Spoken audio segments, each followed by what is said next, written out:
to a placebo.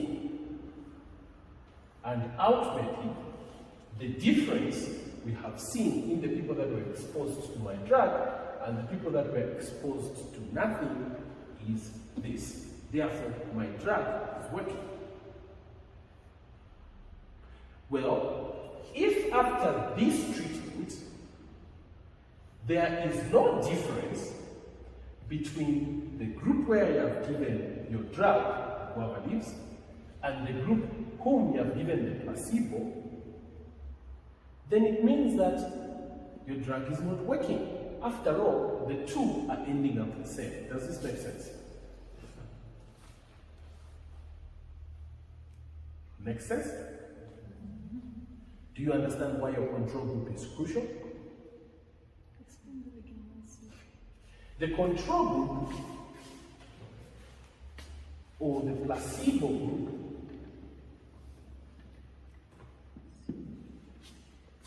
is actually going to give you the outcome that the participants who you expose to your exposure of interest or treatment of interest would have had if they were not treated,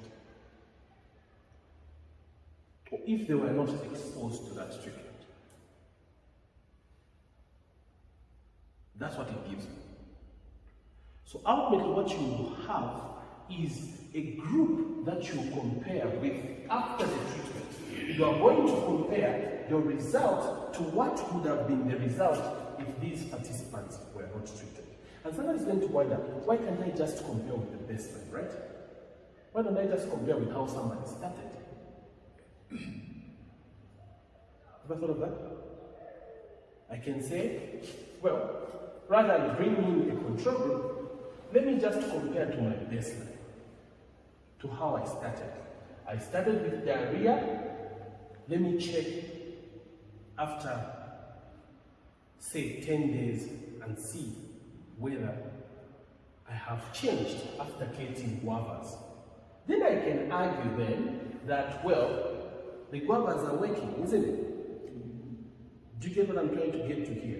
If you remove the control group and just look at the baseline versus 10 days later and use that as a platform for arguing that your guavas work, that becomes difficult to believe.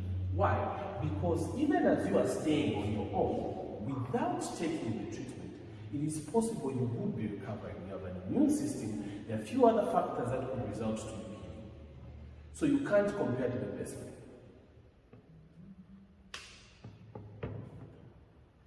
One would also ask the question, then why give them something anyway? Why not just leave them? Right? Well, there's what is called placebo effect. Placebo effect is real and should never be underestimated. It's something that has been quite difficult to explain, but it works.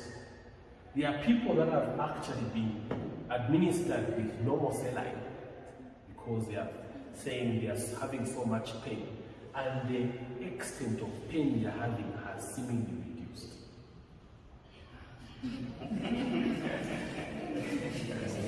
So because of the effect, that effect is what referred to as placebo effect.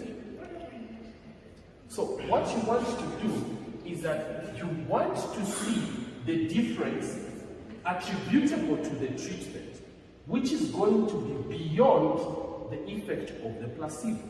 So you need to give them a placebo.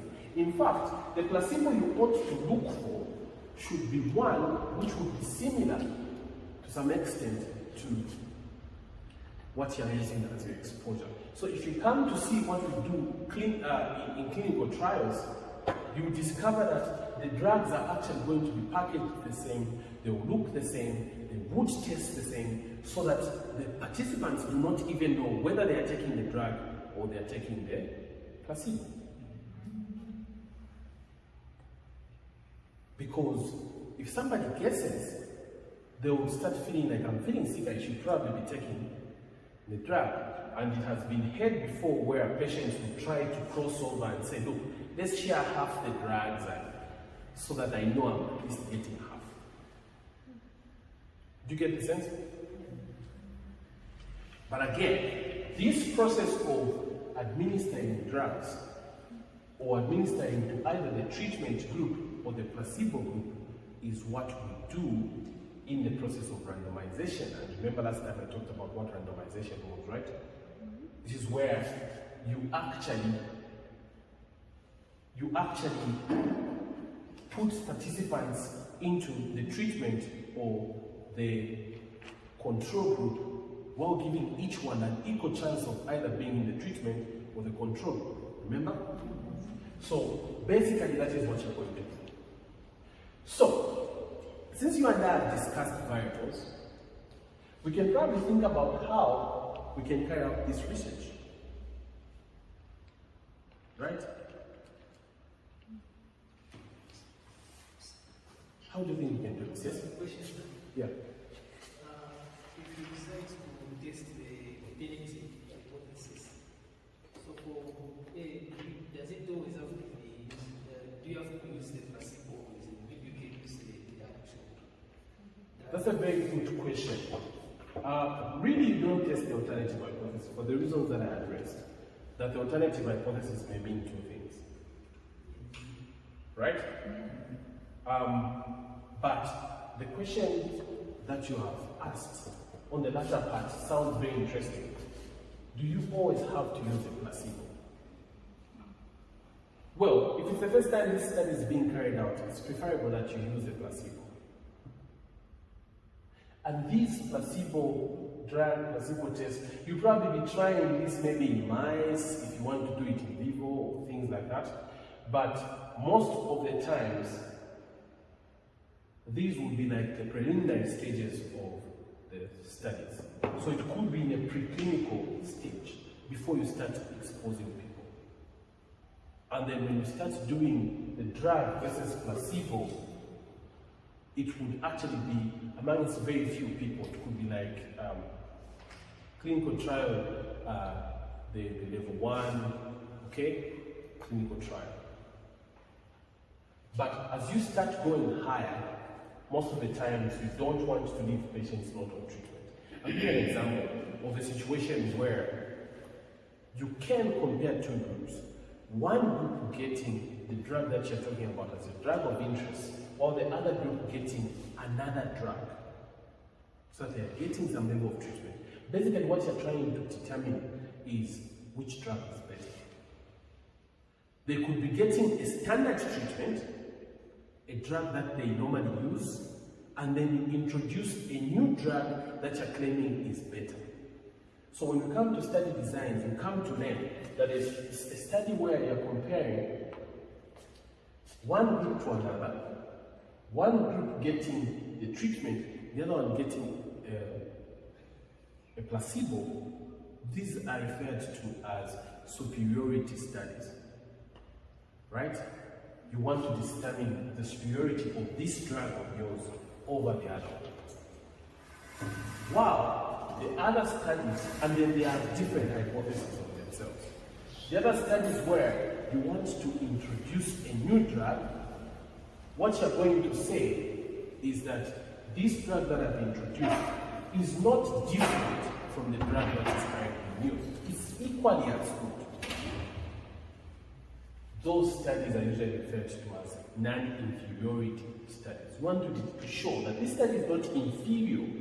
This drug is not inferior to the drug that is currently used. And you probably introduce such drugs because they are seemingly showing better outcomes. I'll give you an example. There's a drug in HIV treatment called tenofovir. There is a drug called tenofovir.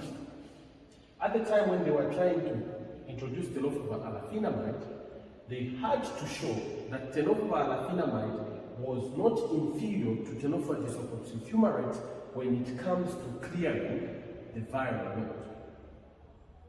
It was not inferior, it was equally as good. Yet, they were still able to show other outcomes, such as this was much safer on the kidney than tenofovir that has been shown to cause kidney injury. So they are comparing two drugs.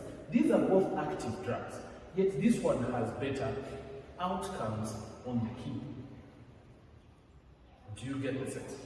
This would be a non-inferiority study. Is that okay? So that was a brilliant question. Now,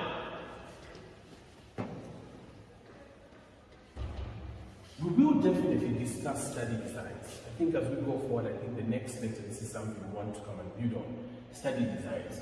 But as for now, I want us to think deeply on how we can carry out this research.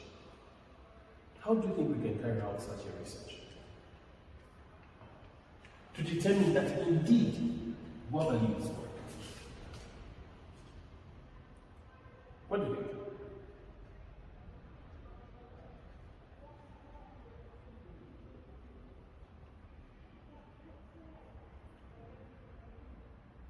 Well, one way could be where you get a population of people with diarrhea, you calculate the sample size of how many these are supposed to be, then you randomize these people to the treatment, which is a guava, and to the placebo. You get, let's say these, which cannot be true, let me write 73 rather than 100. Let's say they are 73, 73, right? And then these have diarrhea. One of the most important things, or the most interesting things about randomization, is that it is going to give you populations that are actually equal in many areas, in terms of age, in terms of the severity of the disease. It would actually end up giving, if the randomization worked properly, it would actually give you populations that are actually equal. So you wouldn't want to worry much about the fact that, well, some of these people could have more severe diarrhea than these other ones. If your randomization has worked very well, the groups most likely balance. Yet, if we come to clinical trials, I'll be able to show that there would be circumstances where you're actually going to do stratified randomization, where you're going to consider the stage of the disease or the severity of the disease based on what you're carrying out. Now, let's just think about it as just a normal randomization. Then, once it has been done, at point 0, we are able to determine that these patients all have diarrhea, right? Then you say, well, my guava leaves should work within 3 days. Diarrhea should finish. Let's say not 3 days, let's say 2 days. Diarrhea should finish. So what you want to do then is going to be that at time 0, you check how many have diarrhea, right? That's what we're doing. How many have diarrhea? It's 73. How many have diarrhea there? It's 73. Then you treat for 2 days. So you get the baseline. You know that 73 had diarrhea, which was 100%. 100%. Then you treat them for 2 days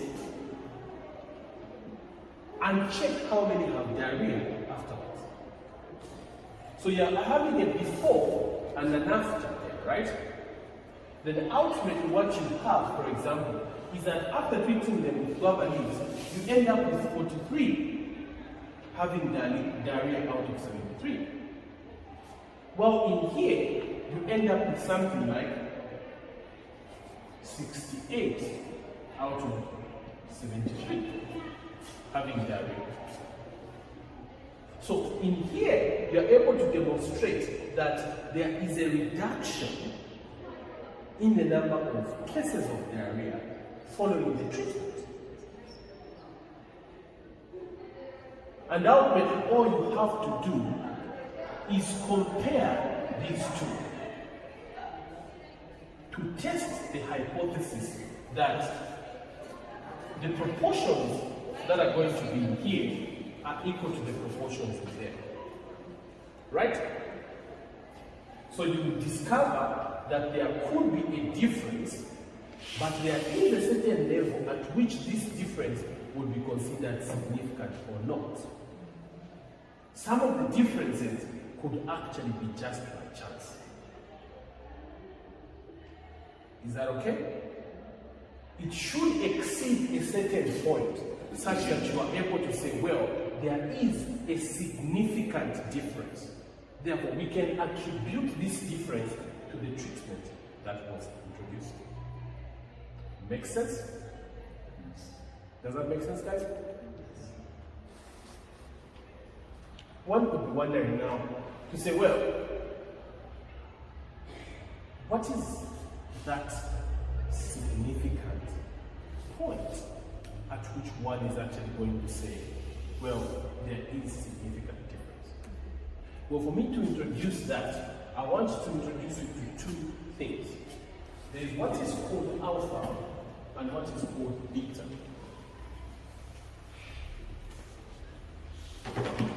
Yeah. Going further, I was just trying to see this example that you've given, give the definition for, is it now hypothesis, which is saying there is no difference or association between the two. But there I can see there's a difference.